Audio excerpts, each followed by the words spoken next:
Hello friends, welcome back to my channel. Episode के start में येन बैठा हुआ सोच रहा होता है जो उसने किया होता है वो उसके लिए बहुत शर्मिंदा होता है। जिंजू वहाँ पर आता है और येन को वो खत देता है जिसमें यूरे ने अपनी विश लिखी थी। येन उस खत को देखकर याद करता है कि उन लोगों ने किस तरह वो खत चेंज कर दिया था। येन उस खत को खोलकर पढ़ता है तो उसके अंदर लिखा होता है कि यूरे अपनी पूरी ज़िंदगी येन के साथ बिताना चाहती है, खुशी गम हर एक चीज़। ये पढ़कर वो बहुत रो रहा होता है और उसे बहुत ही तकलीफ़ हो रही होती है। वो उठने की कोशिश करता है तो वो गिर जाता है। उसे समझ में आता है कि वो कितना कमज़ोर हो चुका है। युमान तैयार हो रही होती है, येन वहाँ पर जाता है और उसे बोलता है कि तुम अपना प्रॉमिस याद रखना, और ये कहकर वो डॉक्यूमेंट्स उसे दे देता है। ये देखकर वो बहुत ही ज़्यादा खुश हो जाती है। जाते जाते वो फिर से बोलता है कि अपना वादा याद रखना। ये कहकर वो वहाँ से चला जाता है। दावरू जो होता है सुस्ता रहा होता है। वो अपने हाथों को फैलाता है तो पीछे सूतान आ जाती है और उसे चोट लग जाती है। दावरू जो है उसकी बहुत ही ज़्यादा फिक्र कर रहा होता है। ये देखकर सूतान को बहुत अच्छा लगता है और शायद इन दोनों की भी अब लव स्टोरी शुरू होने वाली है। आगे हमें दिखाते हैं कि येन जो होता है नहा रहा होता है और फिर भी वो सारी बातें सोच रहा होता है। तभी उसे आवाज़ आती है कि यूरे जो है कपड़े रखने के लिए आई है। वो उसे कहता है कि पानी ठंडा हो गया, क्या तुम गर्म पानी ला दोगी। वो लाकर डाल देती है पानी। वो जाने लगती है तो येन उसे कहता है क्या तुम मेरी पीठ रगड़ दोगी। वो बोलती है हाँ ठीक है। वो उसके हाथों को रगड़ना शुरू करती है, फिर दूसरे हाथ को रगड़ना शुरू करती है, लेकिन वो पीठ नहीं रगड़ती बल्कि आगे सीने पर रगड़ने लग जाती है। ये देखकर येन बोलता है कि ये तुम क्या कर रही हो, मैंने तुम्हें पीठ रगड़ने के लिए कहा था। तो कहती हाँ मैं भूल गई। यूरे कहती है कि मुझे मत सताओ, लेकिन येन उसे गोद में उठाकर सीधा अपने टब में ले लेता है और इन लोगों का दोनों का मस्त वाला रोमांस यहाँ पर देखने को हमें मिलता है। आगे हमें दिखाते हैं कि रात में ये सो रहे होते हैं तो यूरे के अंदर का जो फूल होता है वो येन की ताकत खींच रहा होता है। आगे सीन में दिखाते हैं कि राजकुमार जो होता है मिस्टर सॉन्ग बनकर हाजू आइलैंड पहुंच जाता है। वो योफेन से पूछता है तो योफेन उसे बताता है कि साल भर पहले इन दोनों की शादी हुई है। यूरे के बारे में वो बताता है कि उसे सब लोग मॉन्स्टर बोलते हैं और यहाँ तक हमने सुना है कि वो मरकर फिर से ज़िंदा हुई है। ये सुनकर वो कहता है ये तो काफ़ी इंटरेस्टिंग है। और यूफेन ये भी बता देता है कि यूरे की माँ का नाम यू वेंगसी है और हाओ येन की माँ का नाम राजकुमारी जिनजिन है। ये सुनकर तो वो बोलता है कि मुझे तो अब इन दोनों से मिलना ही पड़ेगा, और वो प्लान बनाता है और प्लान बनाने के तहत वो उनके रेस्टोरेंट में पहुंच जाता है। वहाँ पर वो एक पुजारी को भी साथ में लेके जाता है। ये लोग एक वेजिटेरियन डिश ऑर्डर करते हैं, लेकिन रास्ते में ही पर्ची बदल देते हैं। जू किचन में पहुँच जाती है और वहाँ पर उन लोगों को पर्ची देकर कहती है बनाने के लिए। तो वो जो शेफ़ होती है वो कहती है कि मैं फ्री नहीं हूँ, तुम जाकर वो सेकंड वाली शेफ़ को दे दो। वो जब उसके पास जाती है तो उसे पता चलता है कि ये तो यूरे है। वो यूरे के पास जाकर बोलती है कि तुम यहाँ पर क्या कर रही हो। वो उसे साइड में ले जाती है और बोलती है तुम्हें कुछ भी नहीं बताना है ये। इसके बदले वो उसे पैसे वगैरह ले लेती है। अब आगे हमें दिखाते हैं कि जब वो डिश वहाँ पर पहुँचती है तो वो टोफू नहीं होती बल्कि चिकन होती है। इससे वो लोग नाराज़ हो जाते हैं।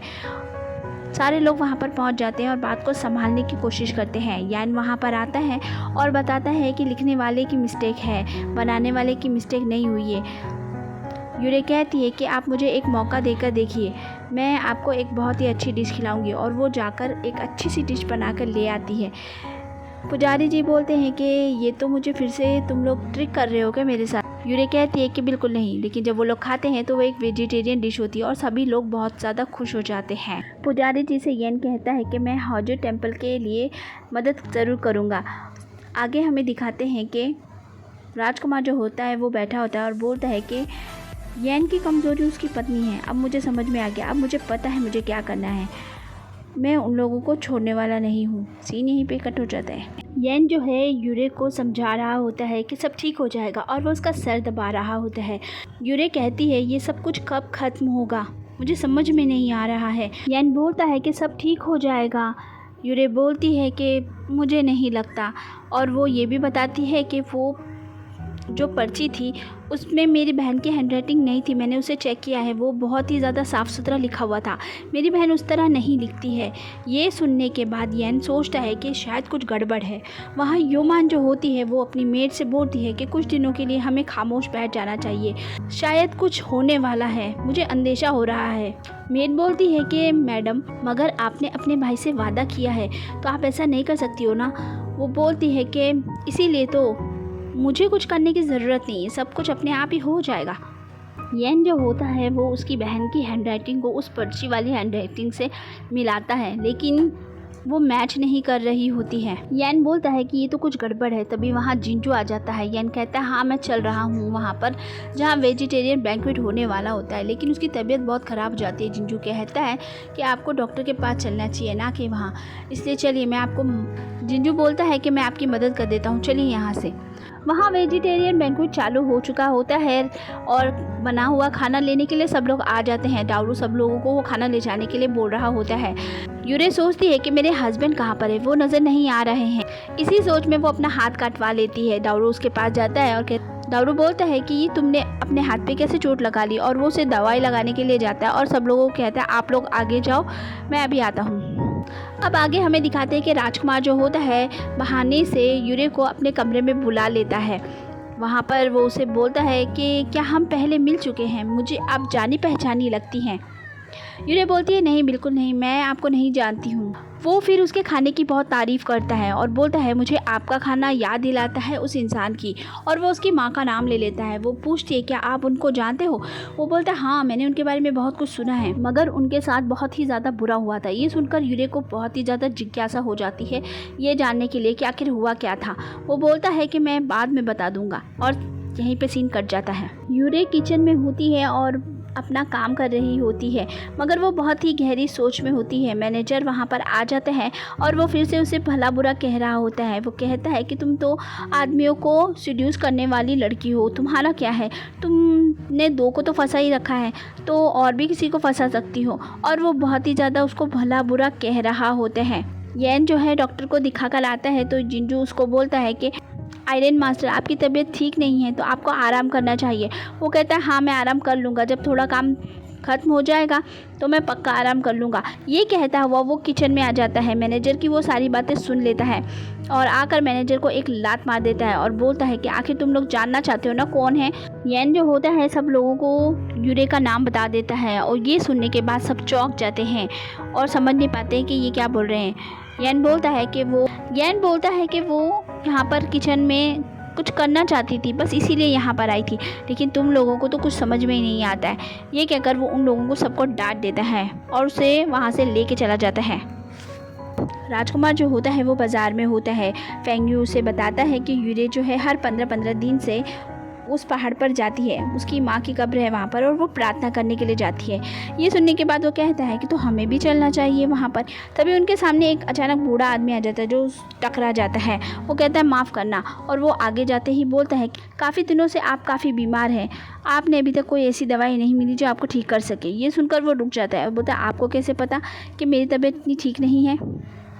वो उसे गोली देते हुए कहता है कि ये ले लो, इससे तुम्हें काफ़ी फ़ायदा होगा। और नाम पूछने पर वो अपना नाम नाजी बताकर चला जाता है। ये सुनने के बाद राजकुमार बोलता है अरे ये तो वही डॉक्टर है ना मैजिकल, लेकिन जब तक वो गायब हो चुका होते हैं। आगे हमें दिखाते हैं कि यूरे जो होती है अपनी माँ के कब्र पर प्रार्थना कर रही होती है। तभी वो झुकती है तो उसकी पिन गिर जाती है। वो उसे निकालने की कोशिश कर रही होती है। राजकुमार भी वहाँ पर आ जाता है। वो उस पेड़ को देखने के बाद वो बोलता है ये तो बिल्कुल वैसा ही पेड़ है जैसा कि मैं सपने में देखा करता था। यूरे को वहाँ देखकर उसे महसूस होता है कि वो जाओमिन को देख रहा है। तभी वो उसे लगता है कि ये लड़की गिर जाएगी और वो फ़ौरन जाकर उसे पकड़ लेता है। वो उसे एक चांटा लगा देती है कि ये क्या कर रहे हो तुम। राजकुमार कहता है कि मैं तो सिर्फ मदद करना चाह रहा था, मुझे लगा आप गिर जाएंगे। यूरे बोलती है कि मेरी एक पिन है जो बहुत ही ज़्यादा खास थी, वो गिर गई है, बस उसी को निकाल रही थी। राजकुमार उसे वो पिन निकाल के दे देता है। यूरे कहती है कि तुम्हारी वजह से मुझे ये पिन वापस मिल गई, तुम्हें अगर कभी भी मेरी ज़रूरत हुई तो तुम मुझे बताना, मैं तुम्हारी मदद ज़रूर करूँगी। राजकुमार कहता है कि मैं सोच कर बताऊँगा। आगे राजकुमार जो होता है वो एक खत लिखता है यूरे के नाम का, और वो उसे यूफैन से कहता है कि जाकर उसको दे दे। यहाँ पर येन जो होता है यूरे को कहता है कि अब तुम्हें कुछ भी छुपाने की ज़रूरत नहीं है, तुम जैसे चाहो वैसे रह सकती हो और जो चाहो वो कर सकती हो। तभी जिंजू जो है वो खत लेकर आ जाता है। उसे पढ़ने के बाद वो फ़ौरन वहाँ से निकल जाती है।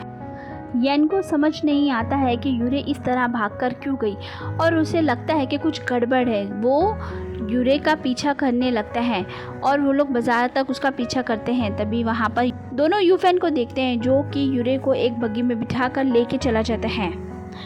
ये देखकर वो दोनों उसके पीछे पीछे ही जाते हैं। वो एक बीच पर ले आता है उसको, वहाँ पर राजकुमार उसका इंतज़ार कर रहा था। ये देखने के बाद येन को बहुत ही गुस्सा आ रहा होता है। जिंजू कहता है क्या मैं जाऊँ वहाँ पर? येन बोलता है कि बिल्कुल नहीं, मैं उसे शर्मिंदा नहीं करना चाहता। जो कुछ सच है पता लगा लूँगा, और अगर नहीं पता लगा तो उसे बात करके देखूँगा, लेकिन उसके सामने नहीं जाना। यूरे जो होती है वहाँ पर आ जाती है और वो बोलती है कि बताओ मुझे क्या बताना है। राजकुमार कहता है कि पहले मैं थोड़ी मेहमान की आवभगत तो कर लूँ। वो उसे खाने के लिए बोलता है तो वो खा लेती है, वो उसे पीने के लिए बोलता है तो वो पी भी लेती है। उसके बाद वो बोलती है कि अब मैंने दोनों काम कर लिए, अब तो मुझे बताओ।